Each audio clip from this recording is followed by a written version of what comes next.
What if I told you there was a way to eradicate homelessness forever? Would you believe me?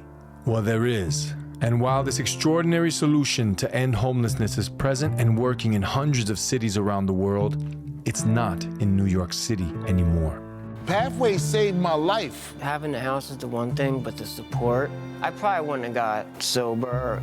This current system manages homelessness. Pathways to Housing can end homelessness.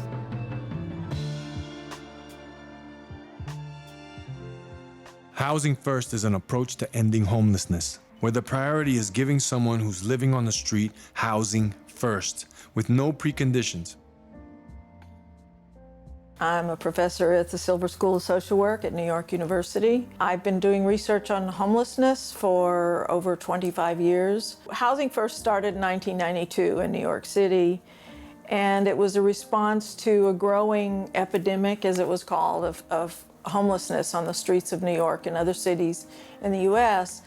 But Sam Simbaris, who founded Housing First, wanted to reverse the continuum. And we created this Housing First program in '92, and we began basically to take people from the streets into an apartment of their own. I think that the prioritization system should be much more based on a clinical, real knowledge of people rather than some arbitrary cutoffs, like chronic homelessness or what score you get on some self-assessment scale. Like when we visit Housing First programs across the country, we're looking at people to go from streets into apartments within 4 to 6 weeks. You can think of a staircase. That was the existing system of services where you start on the streets, then you move into a shelter, and then if you behave yourself, and you might get the paperwork into going into transitional, some kind of congregate housing. And then if you stay sober and you follow all the rules, the curfews, the many rules, then you might get placed into permanent housing. Sam took away all those steps, the staircases, and said, we're going to put you immediately into housing, into an apartment. The first time in the experience I had with Housing First or Pathways, I was living in a room with my baby's mother, but it fell apart. I ended up on the streets for 2 years. I had my mental health problem, my schizoaffective schizophrenia, my post-traumatic stress, my depression, my anxiety. I mean, homelessness, I experienced here when I was young in Philadelphia, 16, 17, running away. But it wasn't until I tried heroin in jail for the first time where I went in an alcoholic and came out a full-blown heroin addict. I have the privilege of serving as the CEO for Pathways to Housing PA in Philadelphia. In 2008, the city of Philadelphia was really struggling with how to serve a particular population. And this was people who were long-term chronically homeless and had multiple disabilities, serious and persistent mental illness, intellectual disabilities, addiction disorders, medical frailty, kind of one piled on top of another, piled on top of another. Homeless shelters can often resemble a jail or a prison.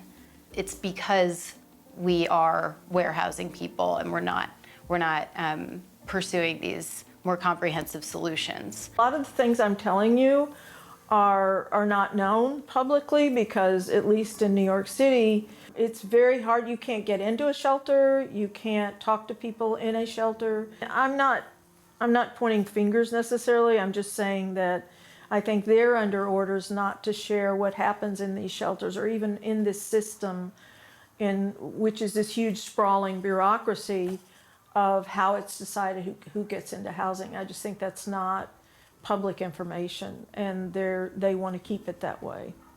Only thing I found in the shelter systems, you got more drugs in the shelters than you do in the streets. I don't know how they're gonna fix the problem, but I know that a lot of people go in the shelter systems broken, they come out real broken when they come out. I served this country. 101st Airborne Division, the United States Army. I just know the shelter system is something I wouldn't want my worst enemy to experience. The racial issue is huge here because African Americans have been denied access to housing ever since the days of slavery, and they are disproportionately found among the homeless. I don't know if you guys know, but drug rehabs, shelter systems, it's the new hustle. I mean, personally, I think the reason why homelessness won't stop in New York City is because of money. On the Upper West Side, 4 vacant tourist hotels were converted to temporary homeless shelters. More than 700 residents moving in, all part of a citywide effort to stop devastating coronavirus spread in a vulnerable population. I have to say, in New York City, we have a limited amount of land, so the cost of land, the cost of expansion, the cost of building is extraordinarily high. So, but then you could say that about shelters. Shelters cost even more money than putting up a building. And right now what we're advocating for is we already have hotels. They're sitting there empty. 9,000 or more people, homeless people, are in those hotels. And we've interviewed some of those people. And that itself is a revelation when they have a place to come indoors. The thing that's lacking is the political will and the advocacy. One of the reasons I've been so emphatic about elected officials or candidates for public office rejecting money from the for-profit real estate industry is because they profit off of there being scarcity and a lack of affordable housing. We need to be making sure that the people who are making these decisions, whether in New York City Hall or in Albany, are truly accountable to New Yorkers and to people who are experiencing homelessness. We need to build hundreds of thousands of units of permanent, affordable, deeply affordable housing that is not subject to the free market. All new housing and buildings that go up are put up by private developers, not by the federal government. And so you have to incentivize developers to want to do this. And the zoning laws make it very hard to do. So there is a real problem with providing affordable housing in this country. But, you know, even New York City has a vacancy rate. We have a tax structure that extraordinarily benefits very few people and punishes everybody else. It started in 1980 with supply-side economics, and it's never turned back. The sad thing about New York is they seem not committed, as California is, to keeping people in those hotels and trying to release that bottleneck, because everywhere you go in the United States, there's a bottleneck of the lack of affordable housing. So why it hasn't happened in New York is, I think, this convergence of land values, the influence of developers extremely high here due to the, you know, the shortage of housing and the way landlords work in this city. I think that the value of housing first is just a chance. It's a first chance, really, that so many people have never been given. The government spends an average of $35,578 per year for every person who must endure chronic homelessness.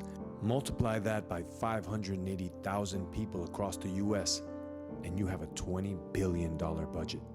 Let me say this, in the early days of Pathways, they took almost anyone as long as they had a serious mental illness. Along the way, HUD started to require what's called a single point of access. That is, that everyone who is homeless was kind of registered into information systems. And they had to have all this documentation: birth certificate, psychiatric evaluation, medical evaluation. I mean, there was a lot of paperwork involved in getting into the single point of access stage. So if there's an opening at one agency, they'll help you get all your paperwork together, and then you have an interview. And you have to show your best self during that interview, or they won't take you. Housing First is different than the traditional system for a few reasons. One is that we use a harm reduction approach, and we house people without precondition, which means people don't have to be clean and sober to be housed. People don't have to agree to take medication if they have a mental illness to be housed. The main innovation of Housing First is your housing isn't contingent on you behaving in a certain way. And I was pretty much belly up, you know what I mean? Just laying on the floor at night. When you have mental health problems, you could be looking in the mirror but still not see yourself, what's going on. It took for Pathways to see, yo, you might need a little help.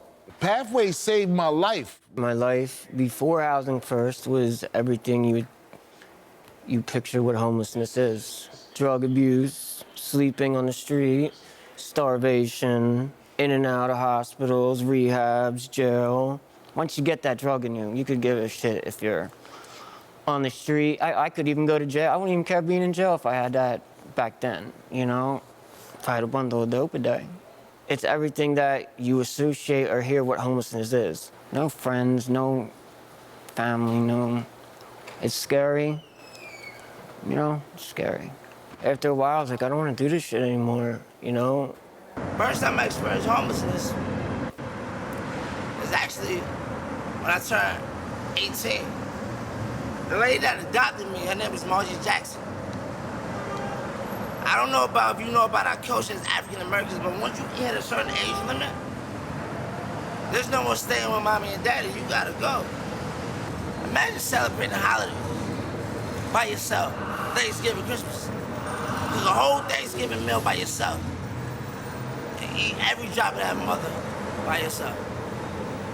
Yeah, by yourself. So we get referred people who kind of make it to the top of the pyramid for the continuum of care. So there are people that show up on outreach contacts a lot. So they're seen on the street for a lot, and they're consistently out there. We have someone who is our Director of Homeless Services who does our outreach. She initially will go out and meet this person, these people, find them, start building a relationship with them. But when they say they're ready to come in, we have apartment units ready to show them. And they're units in different areas of the city. So we'll ask them where they want to live. They'll let us know. We'll start showing apartments. The next day, we can move people in. And then once they're in the unit, that's where the work starts, right? So then we're talking to them about mental health care. If they are actively using, we're talking to them about treatment. Maybe it is just giving somebody a place. Maybe they do continue to use. And we continue to work with them. And then at some point, and it's a different point for every person, something clicks, right? They get that this is for real, that there are people who care about them, that there are people who are looking after their well-being, and they start to participate. When I first entered the apartment that Pathways presented me, I looked in and I just got the hallway. And I thought the hallway was the room, you know what I'm saying? So I was like, it's kind of small. And I looked, and I turned my and see how big the apartment was. I was shocked. I said, wow, you know what I'm saying? This is pretty big. You know what I'm saying? I haven't had anything like this in a long, I haven't had my own apartment prior to Pathways presenting an apartment to me since 1994. Them being able to show up, pick like, oh, I'm ready to go to detox. I can't do this. You know, this was in the beginning. Okay, I'll be right there. Came right over, sat there, waited for a couple hours with me in the waiting room, you know, and it wasn't someone hounding me. It was someone just being when you're ready, and that's what they did.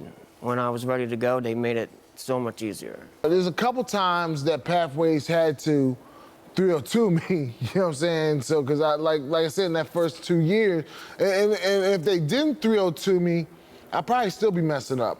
That's when the doctor discovered what my problem was. They found the medication that worked for me, and it settled me out. It opened my mind, like, look, man, I can't do this no more. We do street medicine. We, during the pandemic, have brought treatment to the streets. We have psychiatrists that will go out and sit on the pavement next to somebody and work with them if needed. So we work on a team case management model. So every team has a team leader, an assistant team leader, case managers, which we call service coordinators, a nurse, some psychiatric time, a peer specialist, and an admin person. And the idea is that everyone on that team is familiar with every person that they serve, and so there's always somebody available when someone has a need who knows that person. It's about an 85% constant finding wherever you do it, in the United States, in Canada, and France, the Netherlands, wherever. By 85%, I mean that a year later, 85% of people in Housing First are stably housed. That's the main outcome, is they're not back on the streets. Now, there can be rough patches, you know, where they're using drugs or they need to go to rehab. But Housing First keeps your apartment for you. You know, at first, I'm not gonna lie, when I first got with Pena, I was messing up. It took me, I was stumbling at first. You know what I mean? I wasn't spending money like, you know, on food and stuff. You know, I buy stuff that I shouldn't have bought, you know, or going out and chasing a girl or something like that. Having the house is the one thing, but the support, not really like a safety net, but it helps extremely a lot to know, because I don't have family around. I guess you would call them my family. Someone you can rely on, call, you know. Kensington, still hard not to think about going down there. I struggle with it, but like I said, it's the life I got now. Opening my fridge, having food, a bed, not waking up, vomiting, sick. If you ask anyone in a shelter, they will all say the same thing. I want a place. It can be a studio, it can be a one-bedroom, but I want a place to live. If you work with us, if we touch you, we are going to end your homelessness. I get to see people come in who have been on the streets for 20 years, and they're no longer homeless. I feel so much better now, and feeling how I feel now is what makes me not want to trade my life for the life that I used to have. And no way in hell would I want to go back to the way I was living before. It's more than just the relief of being inside. It's almost like feeling you're human again. When people get housed, when they first get housed, and they realize that we're going to fulfill our promises, and that trust is built, people start to look you in the eye. People start to remember who they were. They regain their humanity. This is the foundation that we need, is to provide people with housing without any preconditions. Finland used Housing First and effectively ended homelessness. The representative from Finland got on Twitter and said, but we got the idea from the US. And when they say the US, they mean Sampson Barris in New York City in 1992. Everybody acknowledges this is where it started, in New York City. And sadly, it is not present in New York City. Now, the question we're asking is why? Why, with all the overwhelming data that proves Housing First works to eradicate homelessness, why is it not in New York City? Help us bring it back home to the place where it originated.